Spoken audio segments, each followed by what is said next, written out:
Hello everyone, Shenn here, and I decided tonight to do another little Tea with Shenn episode. It's been a while. It's probably been about four months or so. So I've been thinking about doing a little Tea with Shenn on shadow people.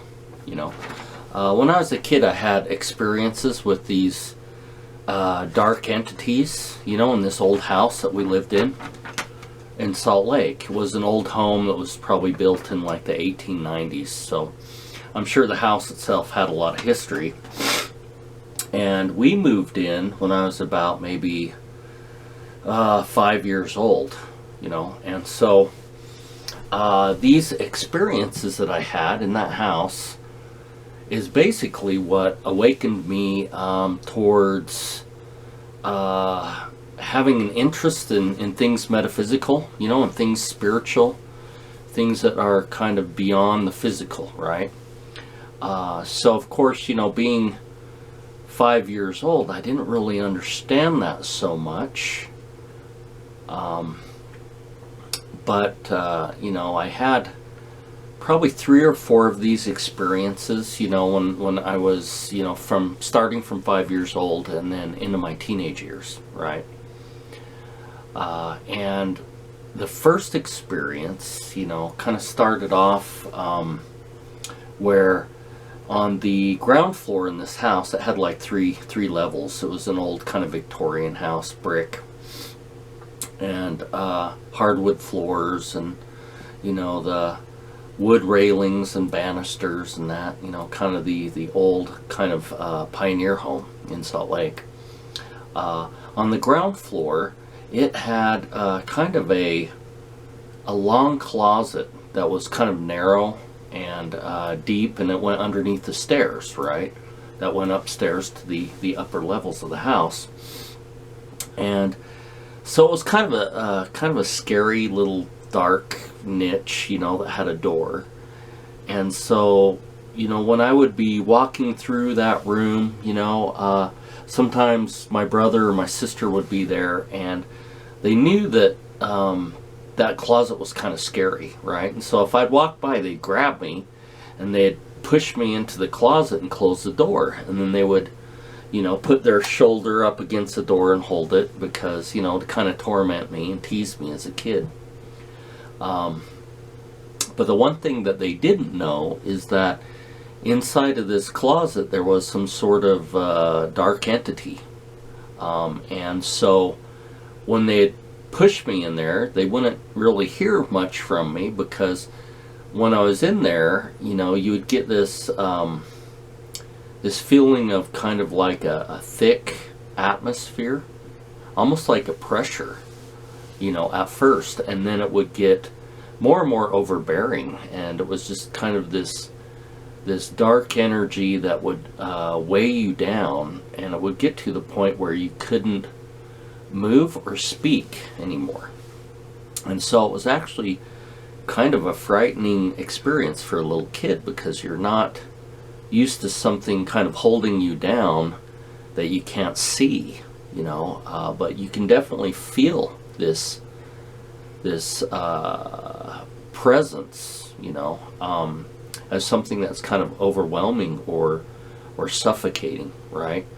And so it would kind of be on me for maybe a minute or so, and that was almost unbearable. And of course you couldn't really yell out or scream or even speak, because it seems like it would just kind of hold your throat. And part of it also was just your fear, like you'd get the goosebumps, when it would first kind of descend around you, and it's almost like from the fear itself that would almost immobilize you. But then you definitely feel this constriction, like it would be constricting you, so you almost couldn't breathe.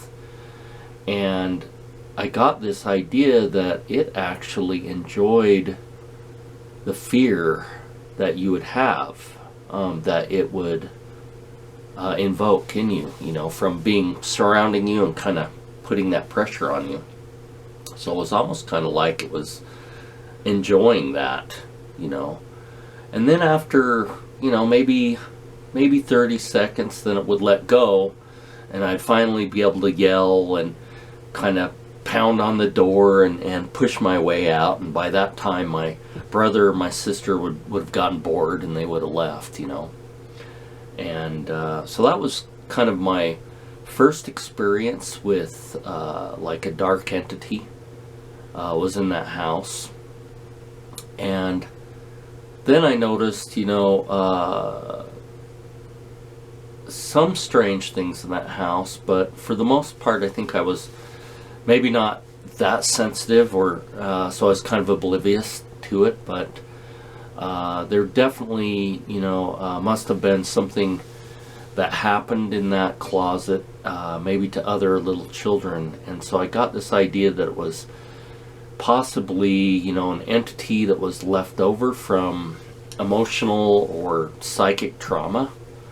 But definitely it was something that was feeding off of my fear, So that's where I can't really say it was something that, maybe was left over from an event that happened there, because it did seem like it was sentient, the thing. That kind of, would surround me, and you'd get this feeling of almost like it was trying to dominate you and just crush you, or just squeeze you, right? To show you that it was stronger and that it was in control. And so that was my first experience with kind of these dark beings or dark entities. And then my second and third and fourth experience happened between probably the years of like 12 and 14 or 15 years old, right? And at that time we had moved out to another little house out in Kearns area, so it was a new house. It was a split level. And this is where these entities, they came, on the edge of sleep. So when you're sleeping, your guard's down, right? And so a lot of people, they kind of consider that, oh, well, that's got to be sleep paralysis, right? You wake up and your body, you can't move, and you kind of get this overwhelming feeling of fear, because you feel like something's holding you down when it's actually maybe you just can't move, your body can't activate things, something to do with the brain or the brain chemistry, right? But in my case, in my situation, I was in bed and I kind of felt something watching me in the room, and I think that was maybe partly in a dream. I kind of felt that, right? So then it woke me up. And so, I'm in bed and the room's dark, and I'm awake now. My eyes are open. And so I actually turned and looked over, because I had one of those red little bedtime clocks that had the big red LED numbers, right? Because, I'm kind of blind, and I wore really thick glasses back then, and I was kind of a book nerd and a geek and wore my little glasses. And so, but even without my glasses, I could see this little clock, because it was only like maybe a foot and a half away on the bedstand. And so I roll over to look at the clock, and I can't see it, because the room is so dark, I can't see the red LED glowing numbers of the clock. And I'm like, whoa, that's weird. And so I kind of turn back around, and I see, or I feel, an entity, standing at the end of my bed, that's probably about maybe 6 foot tall, right? But this first entity, I didn't really see as much as it being a figure, right? But as I was looking at it and trying to, kind of look into this really dark area of the room, you know. And to give you a description, the room was so dark that I really couldn't see anything in the room, right? But in the corner on the edge of the bed, there was something even darker than the dark room, right? Like an area of darkness about 6 feet tall and maybe 2 feet wide. And it was just kind of standing there motionless. But you also get this feeling of pressure from an entity like that.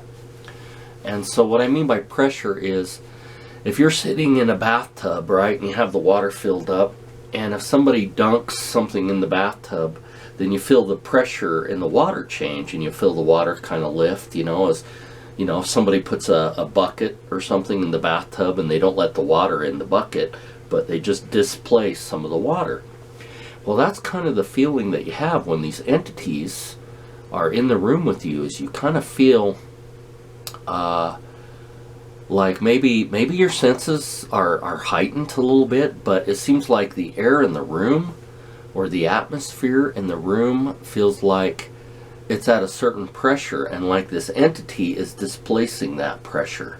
And so then you really feel that there's something there, you know, and it's almost pushing away maybe the energy that it's occupying, and it's pushing it out, and you're feeling that, right? So the room feels like there's more pressure in it from an entity. And so